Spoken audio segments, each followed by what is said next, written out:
Well, our business editor, Charles Pellegrin, is joining us here on set now. Charles, of course, the economy has been huge in this election.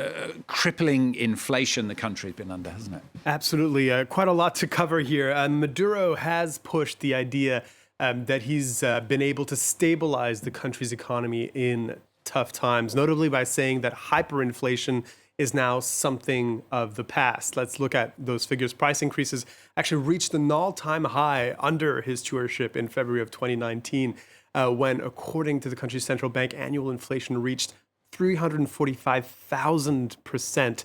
It has since gradually declined to levels that are still seen as very high from a global perspective, 75% in February of this year, and even more recently, around 50%. This drop is partly due to the informal dollarization of the Venezuelan economy, which has really lowered demand on the local currency, the bolivar, but that's also created a two-tiered economy between those who can get their hands on the U.S. currency and those who can't.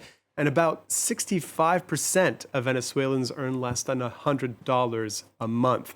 These people are the ones left out and, in effect, having no purchasing power.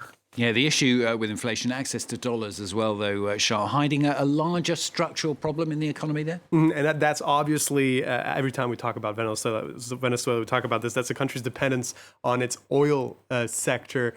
That's about 95% of its exports and 25% of its GDP. The country's policy was, in effect, to put all its eggs in one basket.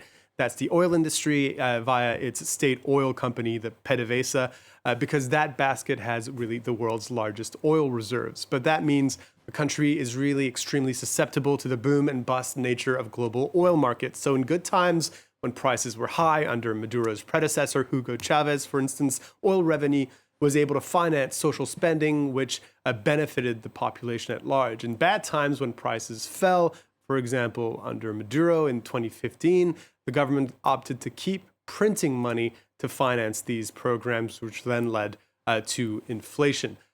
Oil production has gradually declined over the years in the face of international sanctions and lack of investment. It could churn out about 2.5 million barrels a day in 2015. That's at the beginning of that graph there, and it's now below 1 million.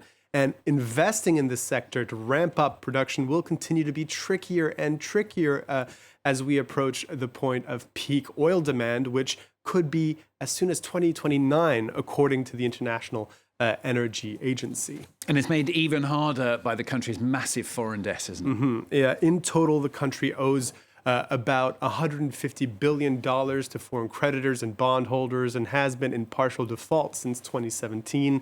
Maduro has promised to launch restructuring talks with them, but so far nothing has taken place. This is complicated by the fact that this process is partly taking place in U.S. courts, which do not recognize Nicolas Maduro as the legitimate leader of the country based off of the 2018 elections. So we could see this scenario repeating itself once again this time around. Charles, thanks so much. Charles Pellegrin, our business editor here on France 24.